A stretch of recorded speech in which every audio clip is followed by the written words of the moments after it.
So thank you all for being here today. Welcome. My name is Jessica Gottlieb. I'm an associate professor at the Hobby School of Public Affairs at the University of Houston.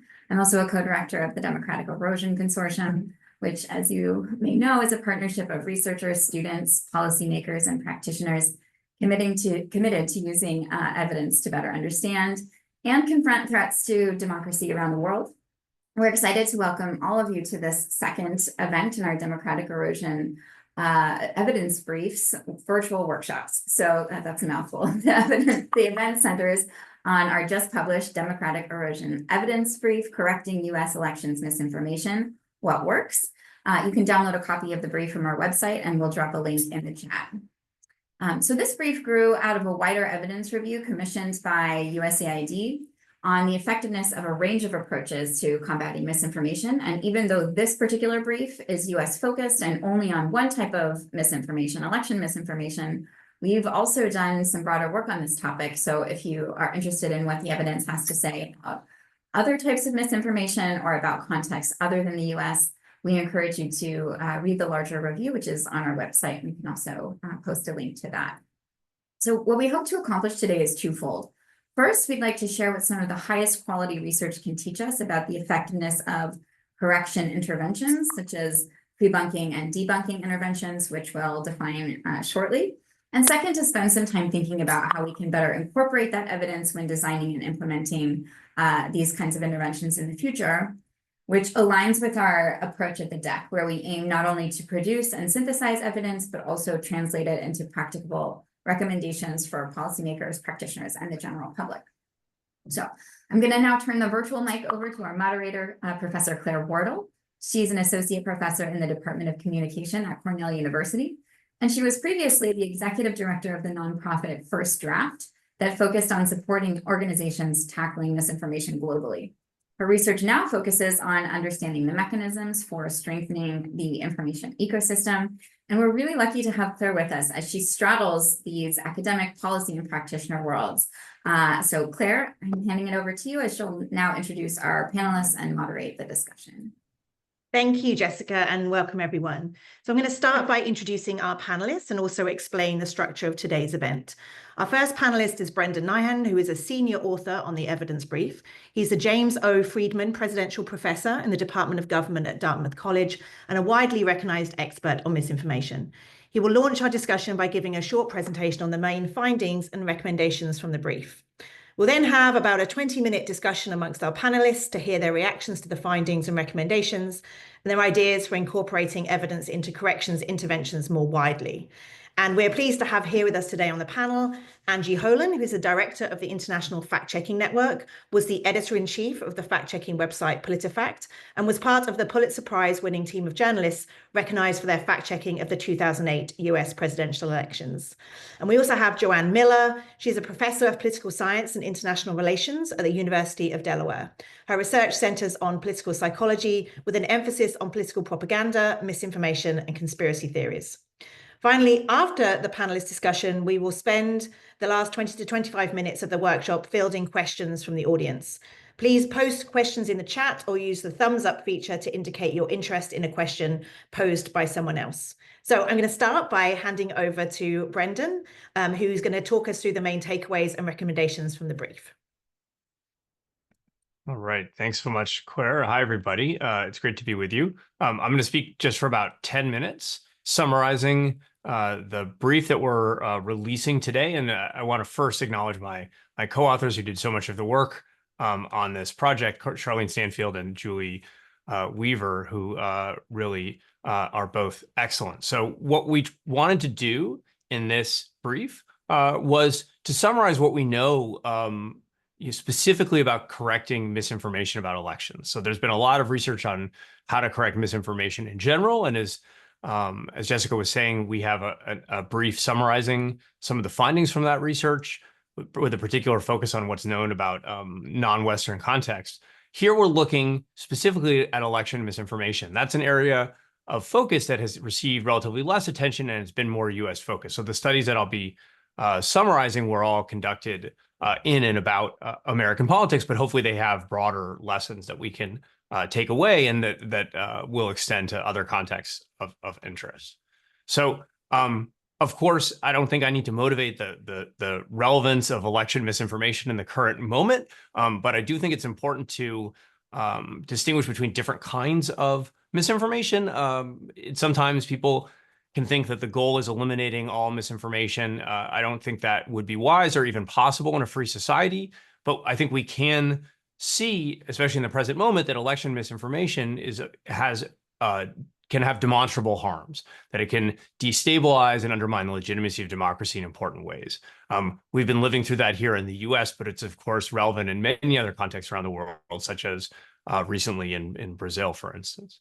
So what we'll be looking at in the summary of findings is, first, what do we know about the effectiveness of corrections of election misinformation specifically? Second, and I'm going to show you that the evidence is generally positive. The effects aren't always as strong as we would hope, but they're generally positive. We find very little evidence that any of these interventions are counterproductive.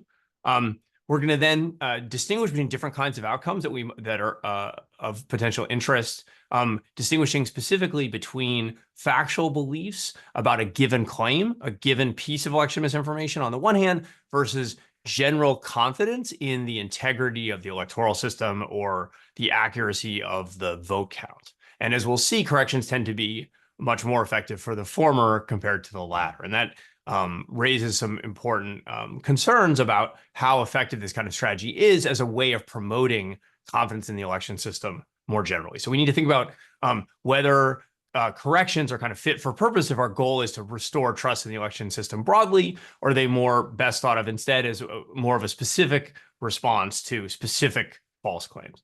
And then finally, and this is a really important question in all studies like this, we're going to look at how durable these effects are. Many studies will only look at the effect of an intervention immediately after people receive it, but of course, we're often interested in whether these effects have some more long-lasting consequences for people's beliefs and attitudes. So just by way of context, this is the best over time data we have in confidence in the election system, which is something that is closely related to election misinformation, although not entirely. So as I'll talk about in a moment, the losing side tends to express more distrust in the election system across democratic systems. We certainly see that pattern here. What I want to note, however, is the dramatic drop down to 22% in 2020 in Republican confidence in the national vote count, which of course was driven by the combination of the misinformation that Donald Trump and his allies promoted and the outcome of that election. So it's not just losing, but it's misinformation compounding the damage to confidence and trust in the election system that can sometimes result in the wake of an electoral defeat. And that the misinformation that introduced around that election continues to plague the United States and its democracy now. Just one thing we review is, who is going to be most susceptible to misinformation about elections specifically. One, vulnerable group, as I said, are these partisans who've lost an election recently. That's normal. That's especially why it's important for partisan elites to affirm the integrity of the system and to acknowledge the legitimacy of their defeat. That's a way to prevent election misinformation from taking hold. We've seen in the past candidates concede in public ways, and that appears to help limit the scope and impact of misinformation which it might otherwise circulate.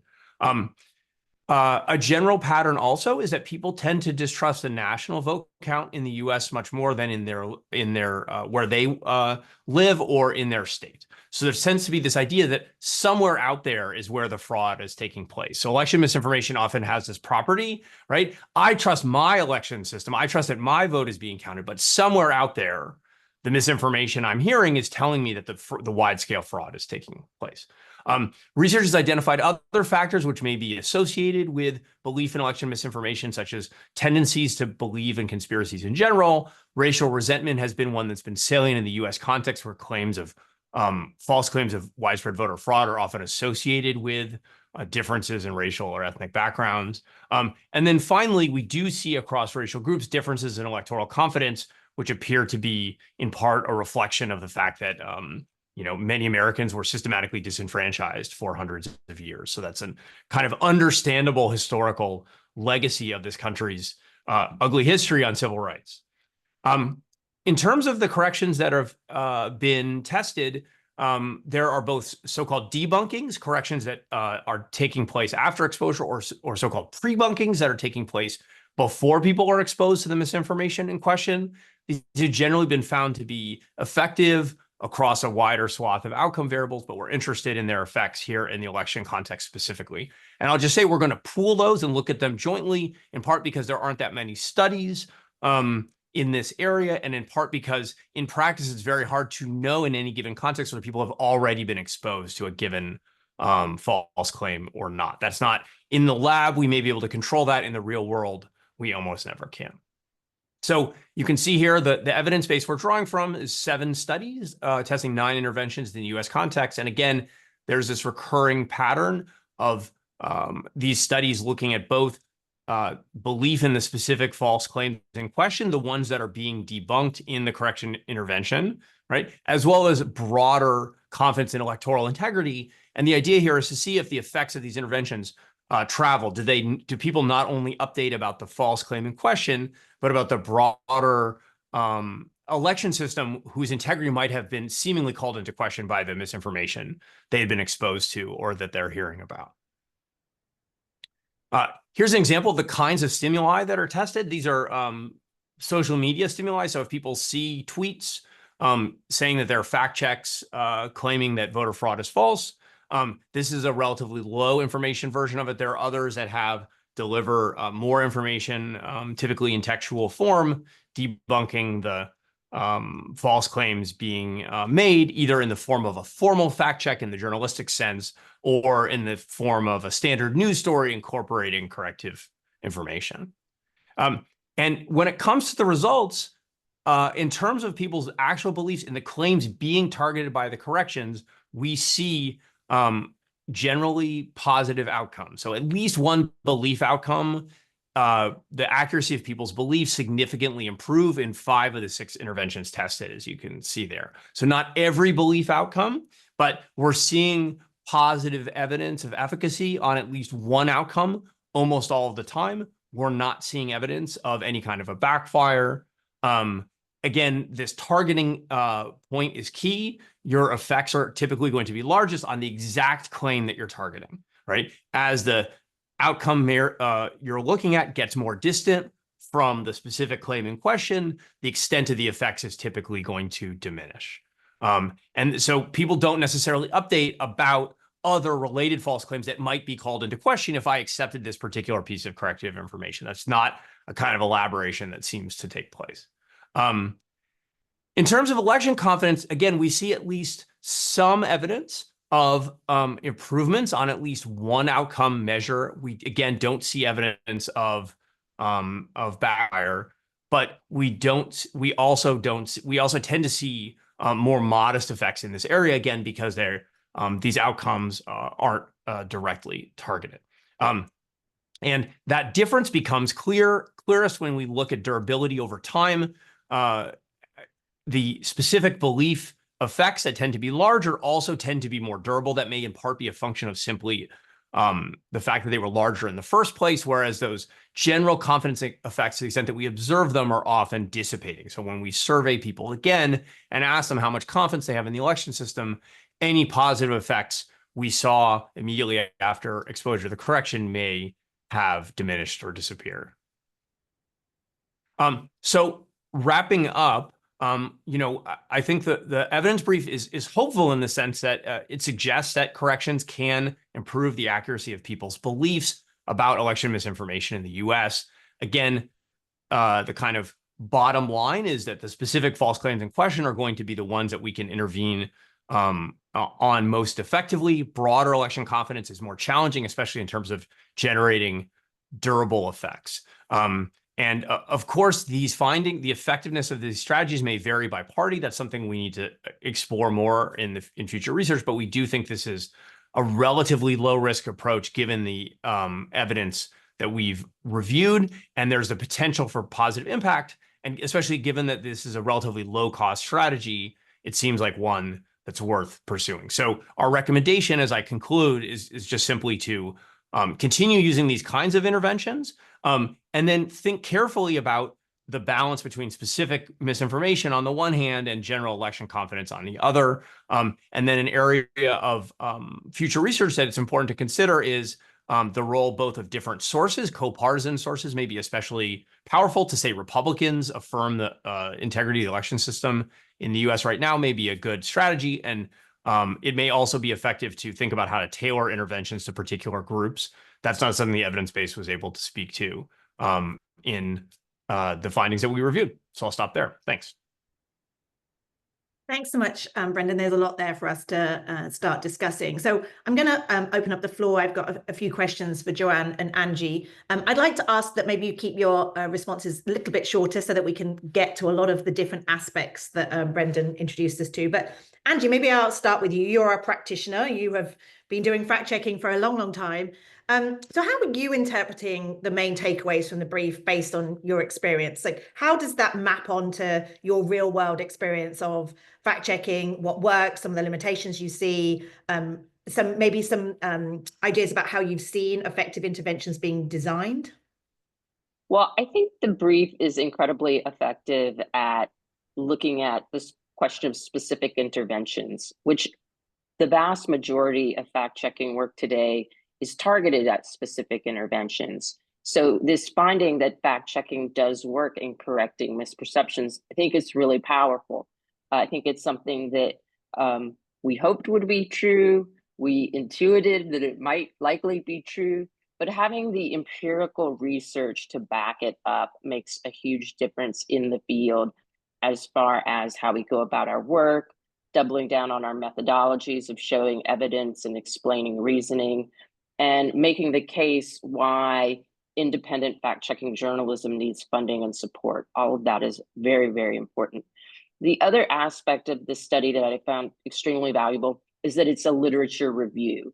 So it's looking at multiple studies.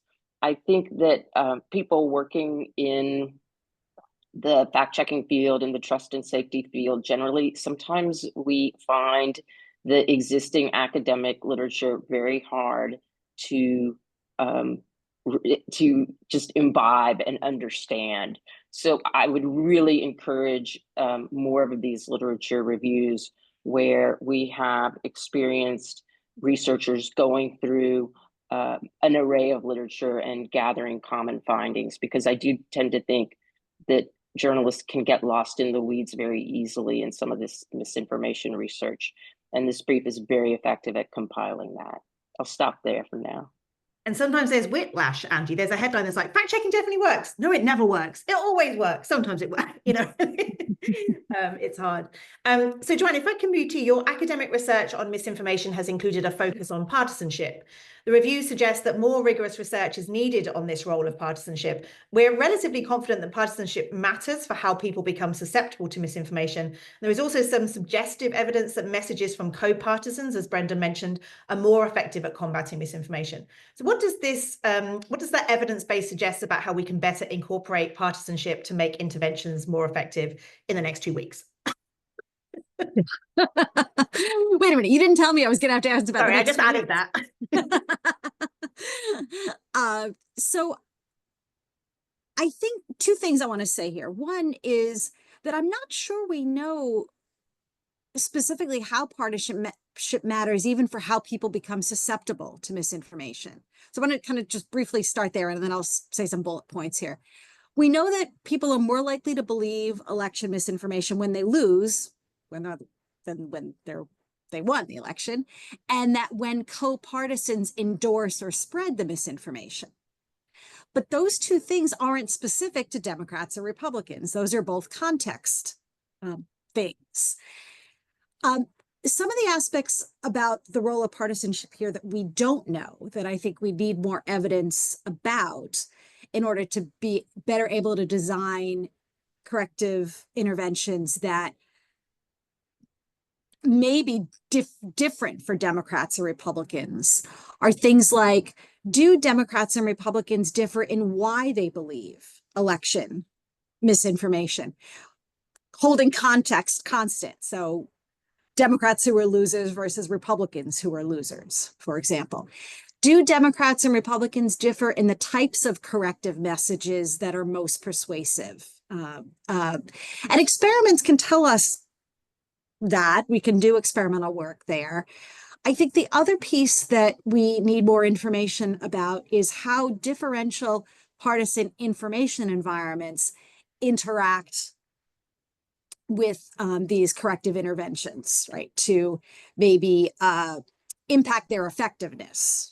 And I think the other thing that we need to be careful about is that one, and I think the brief makes this clear, that we're working off of 7 studies here, and this is a new sort of area for this research. Also, I think we have to be careful and conscious of the fact that all of these studies were conducted during the Trump era. Right?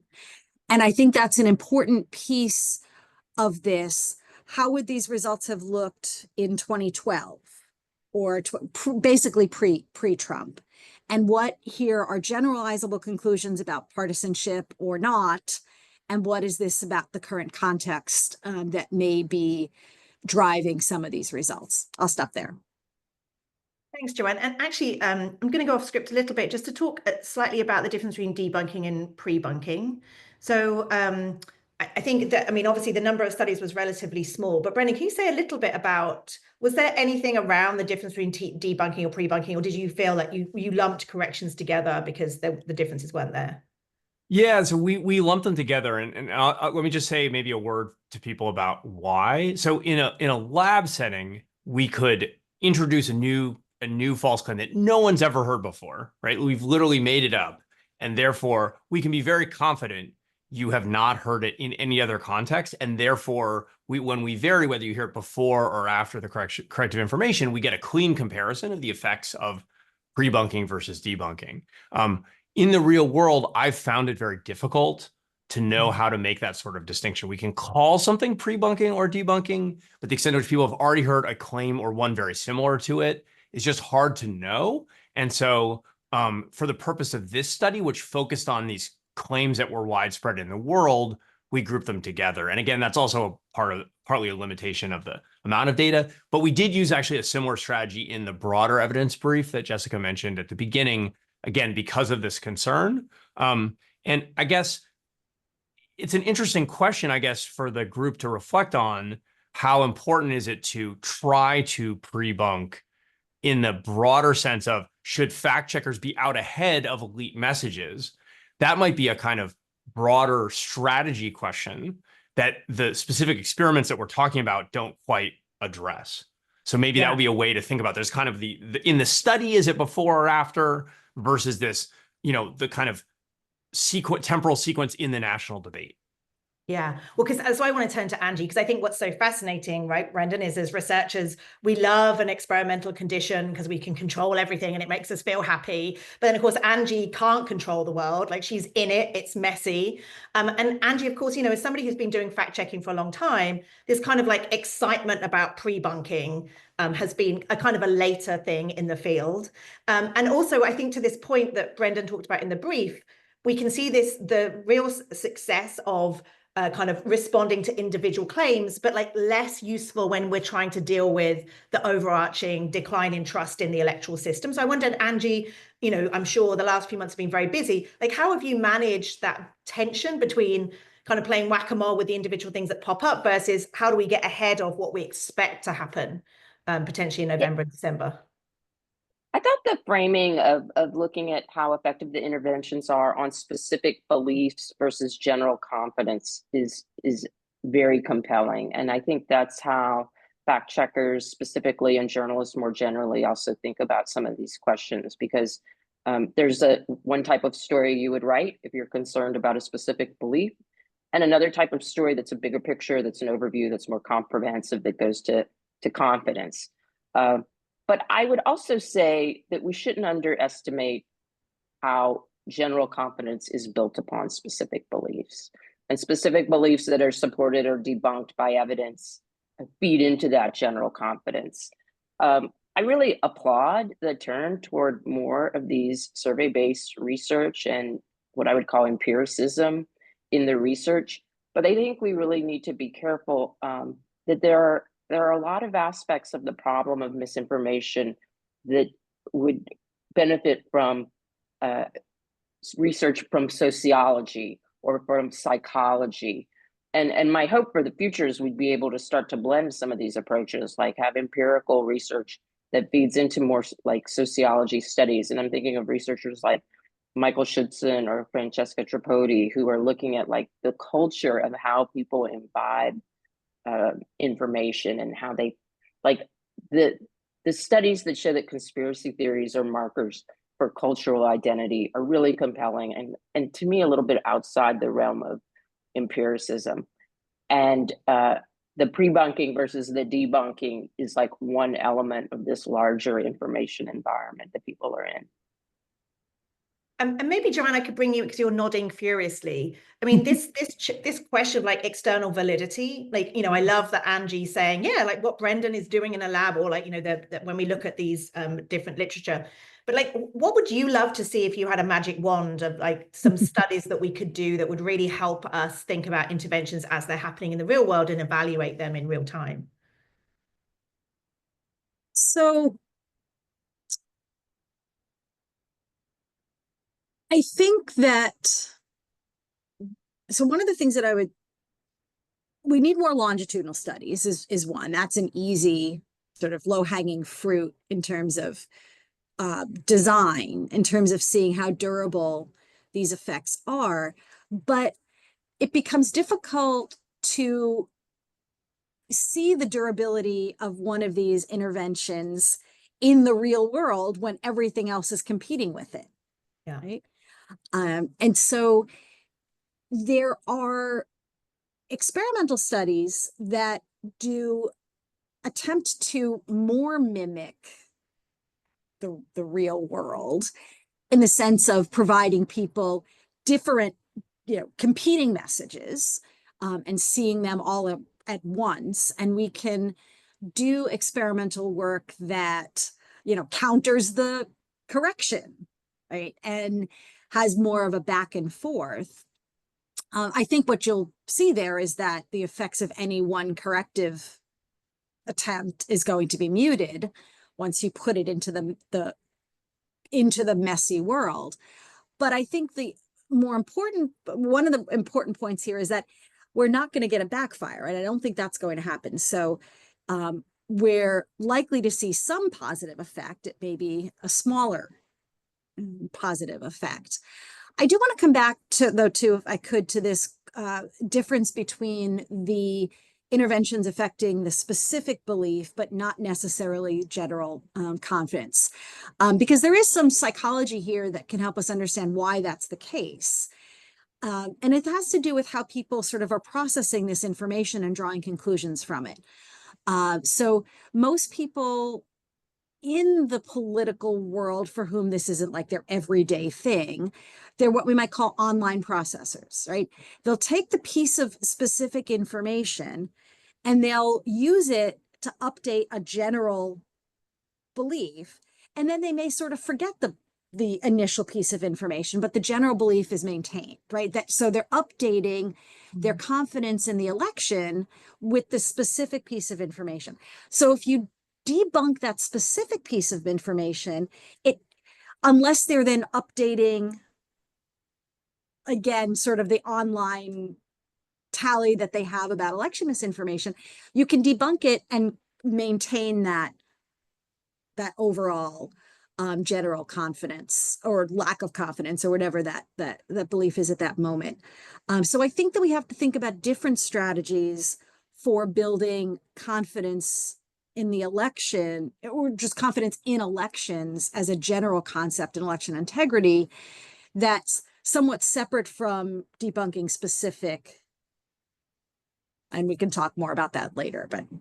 Yeah, no, I love that. Thank you, Joanne. And I'm just going to ask a last question. So if you're in the audience, I'd love to, you know, if you've got a question, please put it in the Q&A or like up thumb it if you're you like one in particular. But So one of the kind of promising potential findings is the role of elites and co-partisans as being kind of effective messengers.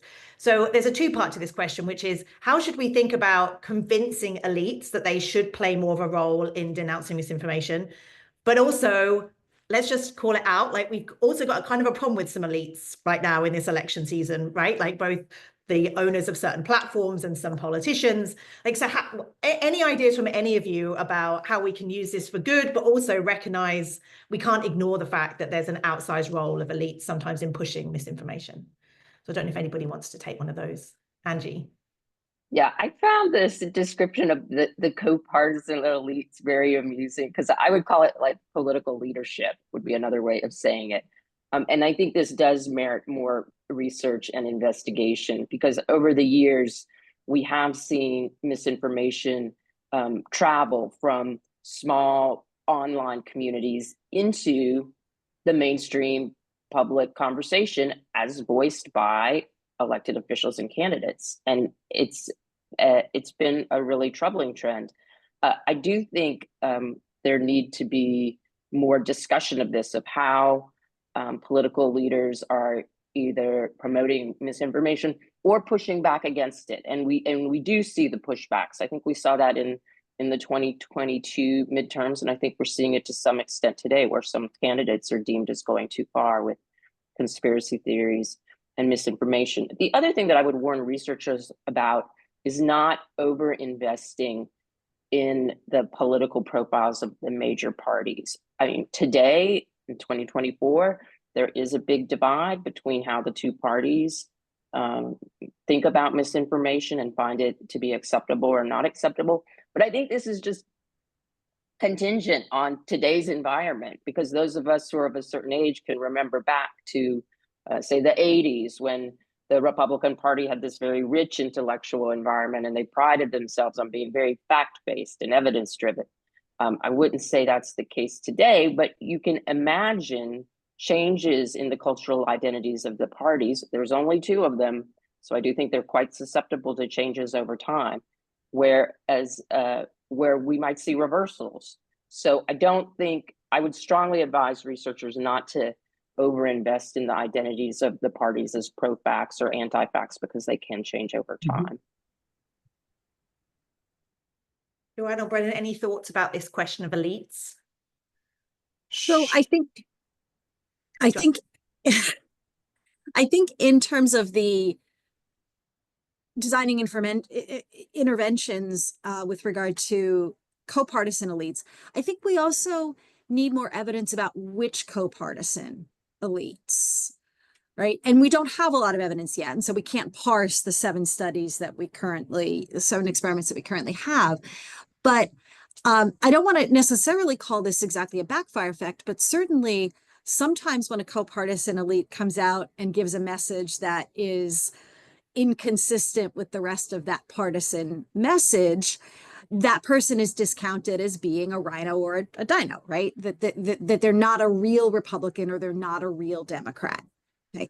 So what types of co-partisans is this very specific to specific co-partisans that would be less susceptible to those charges of being not a real X or Y, that would make them particularly effective at helping to correct misinformation about elections. And I think we need to know more there. But I want to echo Angie's comment about not being too invested in today's parties and their identities and specific current leaders, because that will change and can change. Brendan. I wanted to just highlight a few key points on this. The first is in terms of the elites who might speak out. I think it's important not to think it's always going to be the most prominent national figures. We've seen people who are credible because of their expertise in election administration, excuse me, speak up across partisan lines. Brad Raffensperger in Georgia, the Maricopa County Recorder is a Trump supporter who's endured terrible death threats and all kinds of things for attesting to the integrity of the election despite being a Trump supporter. So folks like that, I think, can be really powerful. And I guess I would just encourage journalists to reach out to those folks. There are people who will not broadcast their statements on these matters, but they will answer questions when prompted directly. And so getting those kinds of things on the record, I think, can be powerful. The second point I wanted to make is I think we should also think about the effects of fact-checking on the incentives of politicians themselves. So the evidence on this is very thin in the US. I did a study a long time ago where we raised the salience of fact-checking threat and people appeared to be more careful. It was replicated more recently and it had no effect. So it's hard to know if the initial study was wrong, which is totally possible, and or that politicians have become inured to the threats of fact-checking. But nonetheless, I think in a broader context, that question's worth keeping in mind. There's a really elegant study done in Italy that showed that fact-checking scrutiny there actually did affect the behavior of Italian politicians. So it can matter on the other side of the ledger, besides not just politicians speaking out, but in terms of discouraging other politicians from going forward with that kind of misinformation. Yeah, and I'll just add to that, like Full Fact, which is a fact-checking organization in the UK, like their policy is not just to publish the fact check, but to try and convince the politician to issue a correction, right? So I think there's not just, does scrutiny prevent more lies, but like, what does this mean from a process perspective? So I'm going to take one of the questions from the chat, which is this question of like how much, and maybe I'll pose this to Brendan first, but how much of what you found here around the US context is also relevant to both international political context, but also things like health and climate? So, I mean, I was part of a systematic review in terms of COVID misinformation interventions, and it definitely looks similar, but I wonder whether you have any top lines around the similarities and differences. I would say it's most similar to those areas of health and science that are most intensely politicized. You know, this being about elections, of course, makes the partisan stakes very salient and the information environment quite, intensely polarized. And I think we've seen that on COVID, for instance. We've seen that on climate. Not every science issue. I would say broadly, I would characterize the overall pattern of findings similarly in terms of effects being largest for the targeted claim on those issues as well, and the kinds of broader updating often being more challenging to generate. Like, so if someone says something that's false about climate change and you can convince them that that claim is false, will they completely rethink their views about climate change as a whole? That's going to be a bigger lift, a harder question. One thing I did want to mention, Claire, just really briefly that I meant to mention earlier is that when you're thinking about these fact checks, one thing that I've thought more about recently that hadn't occurred to me as clearly is the need to bring forward new information. So it's one thing to give people a cue, this claim is false, but another thing that's really important is to tell them something that's genuinely novel. And what is novel may depend on the context. It could actually be the co-partisan source telling you that the election is legitimate. It could be something about how elections work that convince you that it would have been really hard to carry out fraud at the scale that we've seen. And I think this travels to some of the other questions that you just asked about as well. And we did a study where we shared corrections from credible sources, co-partisans speaking against their interests in the US and Brazil. It was actually generally more effective to give them some very detailed stories about how elections are secured and administered that I thought was very boring and would never have, had much effect on people. That actually seemed to be new information to people. And that did seem to matter. So that may be another kind of principle that we can take to several of these domains. Yeah, I love that. Angie, I just wondered, I know that you don't do as much of the day-to-day fact checking, but like, how much do you feel like fact checkers are like, oh, this is a health misinformation that I have to debunk. Oh, this is or how much is it just like, it's all swirling? Like, how much do these categories matter when you think about doing these interventions? I think 10 years ago, we were more category oriented, but now we very much see it as swirling. And people tend to be gravitating towards certain positions out of cultural identity markers. So that if you see someone who's trafficking in misinformation on one topic, it may be right there on another topic. I do think that on the question of co-partisan elites, that we do see different politicians having different kind of toleration for falsehoods. They don't all react the same.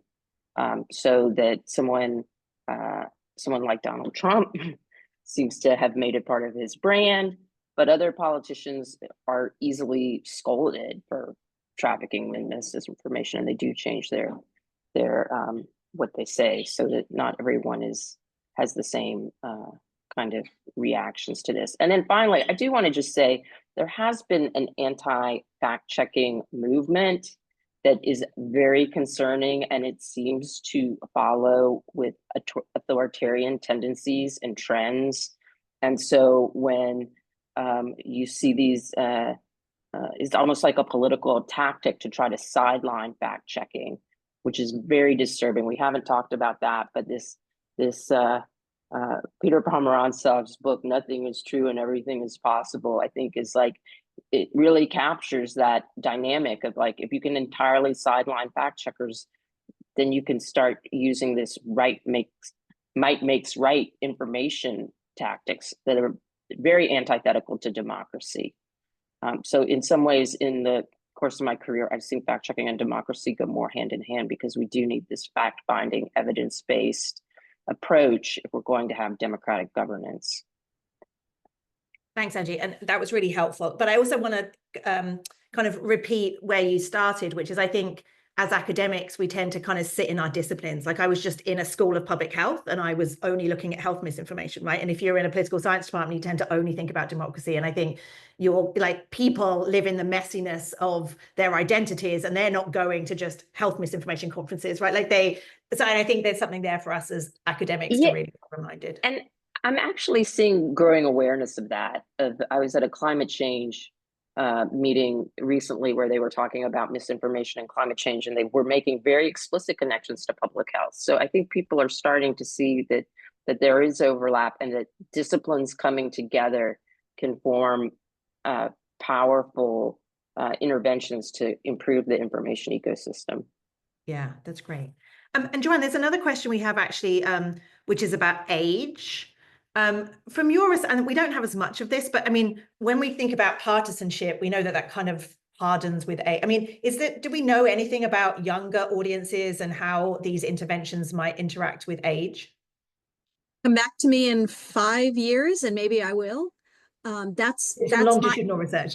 I mean, this is my plan going forward, is that I think what we're missing, we're all missing this, is studying that age, that critical, the question asked, 12 to 16, 18, that age, along all of these dimensions, not just susceptibility to misinformation, but commitments to democracy, all because that cohort only knows a few elections and these few most recent elections, and they only know the US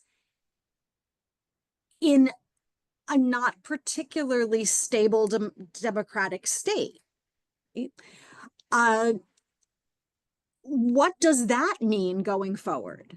And so we don't. So to answer the quick answer is we know nothing about that group in terms of things like susceptibility to misinformation.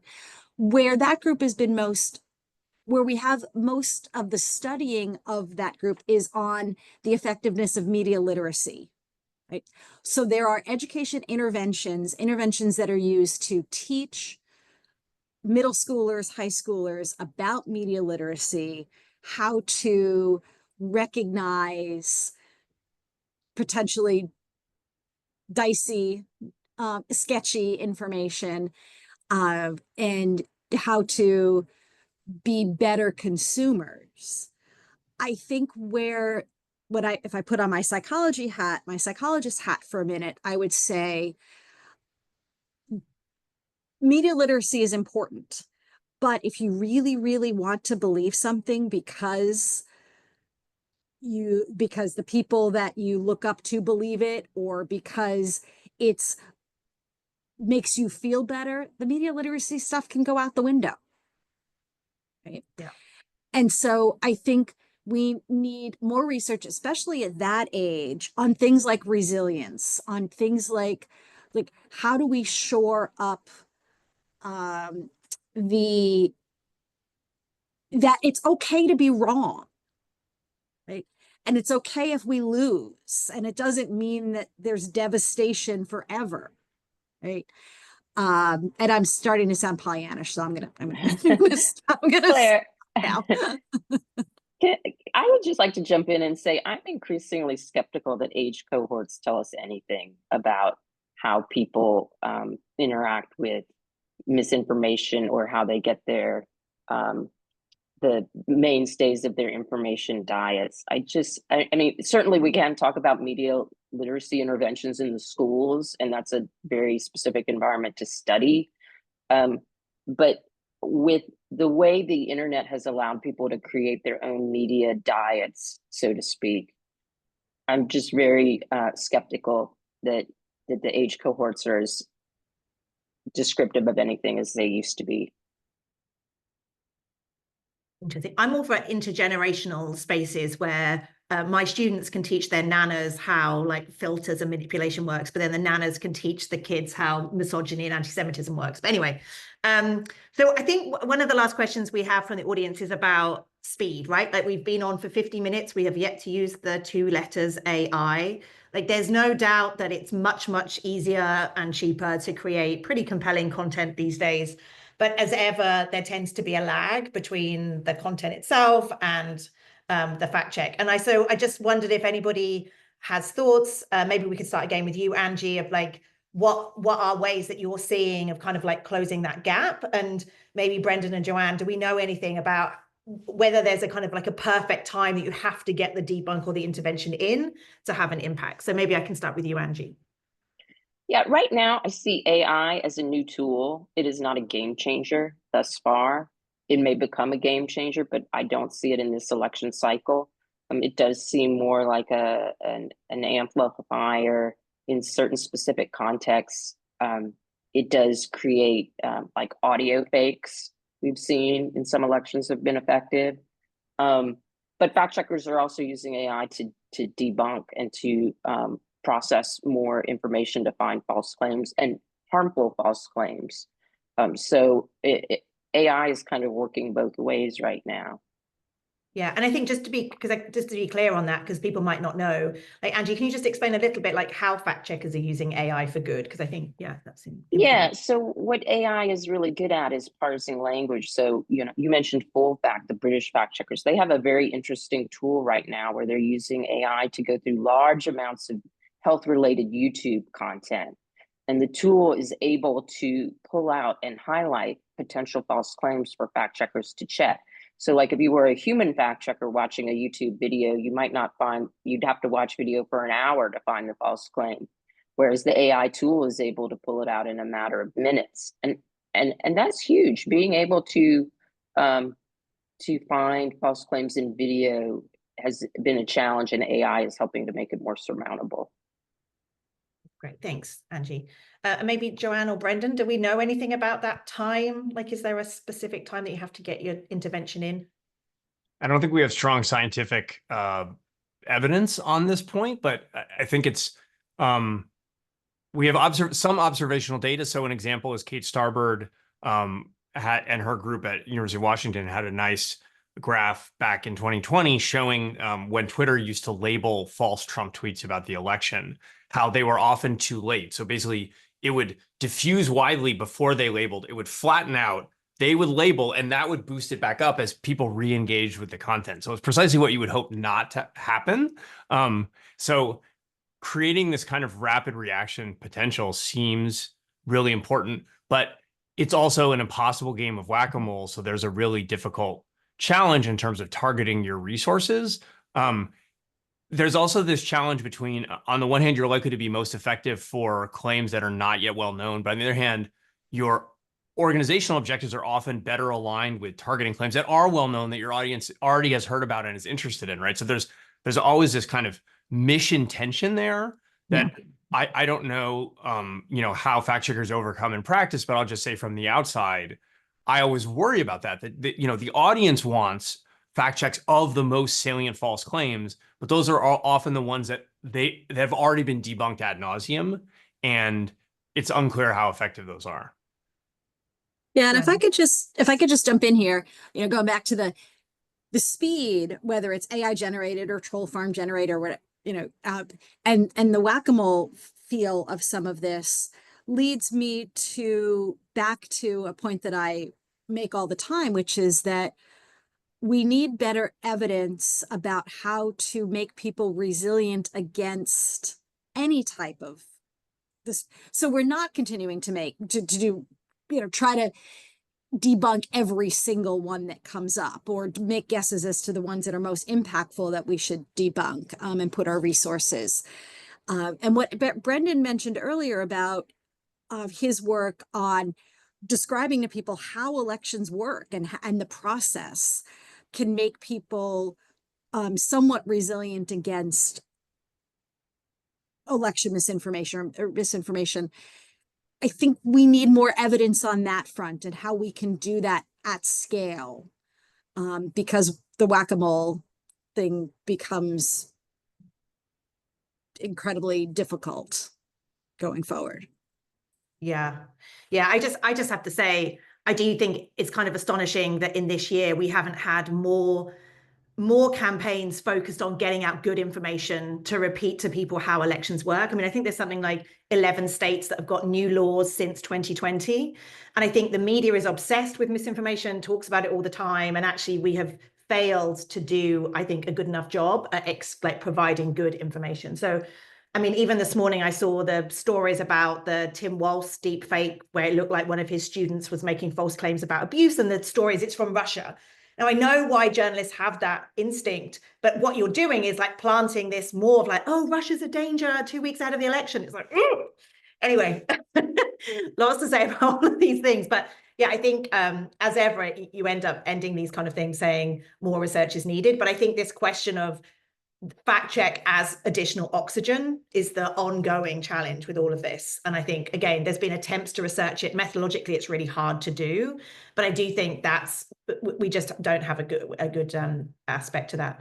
We're running out of time, but there is one question that isn't really about corrections, but always comes up on a webinar like this, which is, yes to these kind of interventions, but surely regulation. Can I just have a whistle-stop tour around the experts, which is, what should we think about in regulation? I'm going to start with Joanne because you're at the top of my screen. Oh, I'm going to go start with Angie. Well, if we're talking about the US context, I mean, regulation, I would say, is still somewhat problematic, partly because I think new legislation is needed to address the internet because it's a new technology, and yet we have congressional gridlock. So it doesn't seem likely that we're going to see new legislation anytime soon. We are seeing lawsuits, our American version of regulation. Instead of regulations, we like lawsuits, and there's plenty of lawsuits, including the antitrust lawsuits. But I don't think the regulatory outlook in the US is very bright. Now, we may see knock-on effects from Brussels and the EU, where they have a very extensive regulatory framework, the Digital Services Act. It's very interesting. They're trying some novel approaches, not a one-size-fits-all, but letting the tech companies devise their own approaches. I think we desperately need more access to research and data. And I hope if the US could do one thing, it could do that, getting more access for independent researchers to see how these technology companies are operating. That was a perfect answer. So I'm going to stop there because of time. But as a European, I love regulation. You're right. I do not like lawsuits. I'm going to hand over to Jessica, who's going to round us up. But thank you for your great answers to those questions. Yeah, thank you all. And before I close out, I just wanted to make this point that I think that in trying, the penultimate discussion that we were having about counter narratives or developing new information that can compete against the misinformation, not just debunk it.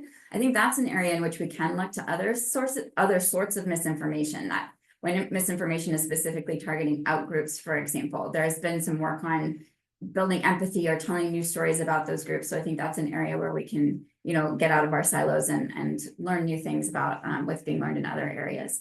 But that said, thank you everyone so much for joining us today and for such a productive conversation. Thank you to our speakers, to our audience members for the great questions and for sticking with us.